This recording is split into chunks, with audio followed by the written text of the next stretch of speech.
জি গ্রুপে এখনো কোনো দল জয়ের মুখ দেখেনি। বেলজিয়াম ও ইরান নিজেদের দুটি ম্যাচ ড্র করে 2 পয়েন্ট করে পেয়েছে।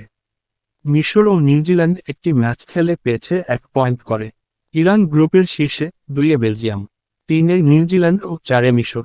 ম্যাচে অবশ্য বেলজিয়াম হারতেও পারত, বিশেষ করে 66 মিনিটে ডিফেন্ডার নাথান এঙ্গয় লাল কার্ড দেখে মাঠ ছাড়ার পর 10 জনের দলে পরিণত হয় বেলজিয়াম। এ সময় কয়েকবার গোলের কাছাকাছি পৌঁছে গিয়েছিল ইরান, কিন্তু শেষ পর্যন্ত গোলের দেখা পায়নি। 2 ওভারে বেলজিয়ামের হয়ে দারুণ দুটি সেভ করেন গোলরক্ষক থিবো কর্তোয়া। বুদ্ধিমত্তার সঙ্গে নেওয়া ফ্রি কিকে প্রথমার্ধে বেলজিয়ামের বিপক্ষে দারুণ এক গোল করেছিল ইরান, কিন্তু অফসাইডের ফাঁদে বাতিল হয় সেই গোল। তবে সেই সেভের বাইরে ম্যাচজুড় অসংখ্যবার ইরানি রক্ষণভাগ ও গোলরক্ষক বুক চিতিয়ে থামিয়েছেন বেলজিয়ামের আক্রমণগুলো।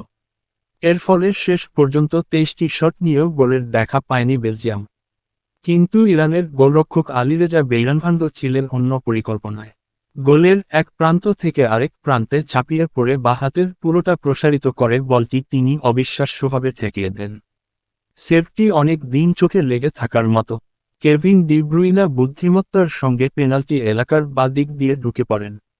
এরপর তিনি 6 গজের বক্সের সামনে আড়াআড়ি একটি পাস বাড়ান। বলটি গিয়ে পড়ে ম্যাক্সিম ডি ক্রুইপারের সামনে।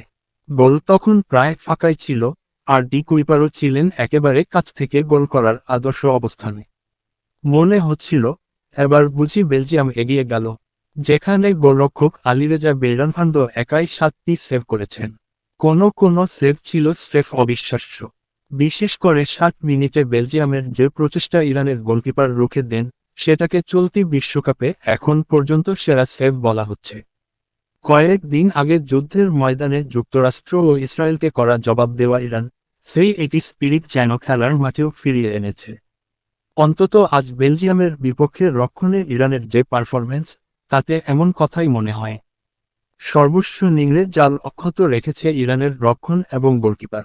নিউজিল্যান্ডের বিপক্ষে প্রথম ম্যাচে দুবার পিছিয়ে পড়েও 2-2 গোলে ড্র করার পর আজ লস অ্যাঞ্জেলেসে রুখে দিয়েছে শক্তিশালী বেলজিয়ামকেও।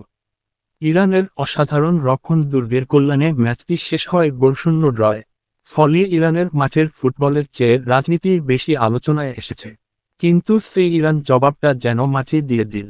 তবে প্রতিকূলতা বিবেচনা করলে এবার বিশ্বকাপে সবচেয়ে সুবিধাবঞ্চিত দল ইরান।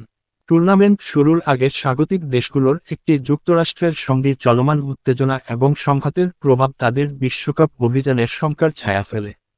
কাগজে কলমে ইরানকে আন্ডারডগ বলা কঠিন। ফিফা র্যাঙ্কিংয়ে তাদের অবস্থান 22তম, যা আর্লিং হল্যান্ডের নরওয়ে এবং মেহাম্মদ সালার মিশরের চেয়েও ওপরে।